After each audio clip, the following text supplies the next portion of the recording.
Hi hello வணக்கம் மக்களே. டவுனுக்கு போயிட்டு வீட்டுக்கு தேவையான ஜாமான்லாம் வாங்கிட்டு வந்துட்டேன். கடைக்கு தேவையான ஜாமான்லாம் வாங்கிட்டு வந்துட்டேன். இன்றைக்கி நாள் இட்லி மட்டும்தான் செஞ்சேன். சாம்பார், சட்னி, 2 சட்னி, அதுக்கு கூட கார சட்னி, தேங்காய் சட்னி செஞ்சேன். நாளைக்கு இட்லி, பொங்கல், வடை, மெது வடை, ஒரு நாளைக்கு மசால் வடை, இது மாதிரி மாற்றி போடலான்னு இருக்கிறேன். நாளைக்கு மெது வடை போடுற மக்களே. கொஞ்சம் தான் செய்கிறேன். அது இன்றைக்கி தான் நாள் செஞ்சுருக்கேன். நாளைக்கு செய்ய போகிறேன். அது எப்படி பிக்கப் ஆகுதுன்னு பார்த்துக்கிட்டு அதுக்கு தகுந்த மாதிரி கொஞ்சமாக சேர்த்துக்கலாம் படிப்படியான்னு பார்க்குறேன். நீ போயிட்டு இந்த ஒரு வாரத்துக்கு தேவையான ஜாமான்லாம் வாங்கிட்டு வந்துருக்கேன். இதுவே எனக்கு 3000 ஆயிடுச்சு.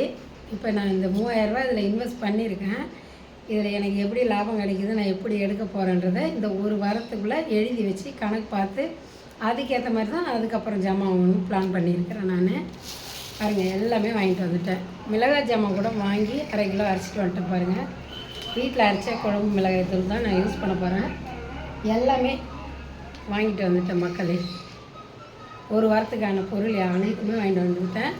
இதை பார்த்துக்கிட்டு அடுத்த வாரத்துலேருந்து டீ கேனில் போட்டு வச்சு காலையில் சேல்ஸுக்கு வைக்கலான்னு பார்க்குறேன். அது எப்படி என்ன ஆகுதுன்னு பார்ப்போம். பாருங்கள், சாப்பாடு கட்டுற கவர் எல்லாமே வாங்கிட்டு வந்தேன். எனக்கு எதுவும் தெரியாது, இருந்தாலும் தெரிஞ்சிக்க வேண்டியதான். ஓரளவுக்கு தெரியும். பாருங்கள், டிஃபன் கட்டுற கவர்லாம் வாங்கிட்டு வந்துட்டேன். சாம்பார் கவரு எல்லாமே வாங்கிட்டு வந்துட்டேன்.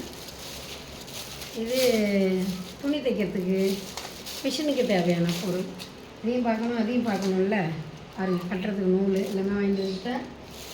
எல்லாமே வாங்கிட்டு வந்துட்டேன் மக்களே. எப்படியாவது என் பிஸ்னஸை நல்லபடியாக டெவலப் பண்ணணும். அதுக்கான வழி தான் என்னென்னு தேடணுன்னு.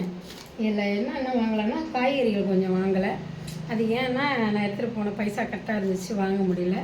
ஈவினிங்காக தான் போயிட்டு காய்கறி மட்டும் கொஞ்சம் வாங்கிட்டு வந்தோம். அவ்வளோதான் மக்களே. சப்போர்ட் பண்ணுங்கள் மக்களே, சப்போர்ட் பண்ணுங்கள். பக்கத்தில் கிராமங்கள் நிறைய இருக்குது. யாருக்காவது வயலில் வேலைலாம் நடக்குதுன்னா எனக்கு ஒரு 10 பேருக்கு 5 பேருக்கு சாப்பாடு செஞ்சு கொடுங்கன்னு கேட்டிங்கன்னா கட்டாயம் செஞ்சு தருவேன். டிஃபனாக இருந்தாலும் சரி தான். வர முடியல எடுத்துகிட்டு வந்து கொடுங்கன்னா கட்டாயம் கொடுப்பேன். இந்த வீடியோவில் கட்டாயம் என்னுடைய வாட்ஸ்அப் நம்பர் கொடுப்பேன். வாட்ஸ்அப் நம்பரில் மெசேஜ் பண்ணாங்கன்னா அந்த லொக்கேஷன் அனுப்புனாங்கன்னா அங்கேயே கொண்டு கூட நான் கொடுத்துட்டு வருவேன். பக்கத்தில் சொல்கிறேன் மக்களே. நான் சப்போர்ட் பண்ணுங்கள் மக்களே, சப்போர்ட் பண்ணுங்கள். இந்த வீடியோவை எல்லாருக்கும் ஷேர் பண்ணுங்கள். எங்கள் ஊருக்குள்ளே இருக்கிறவங்களா இருக்கட்டும், பக்கத்து கிராமத்தில் இருக்கிறவங்களாகட்டும், எல்லாருமே வாங்க. நான் வீட்டில் எப்படி செய்வேனோ, என் குழந்தைங்களுக்கு எப்படி செய்வேனோ அப்படி தான் செய்ய போகிறோம். வாங்க வந்து சாப்பிடுங்க. எல்லாருமே என்னோடய வளர்ச்சிக்கு உறுதுணையாக இருக்கணும்னு நான் நினைக்கிறேன்.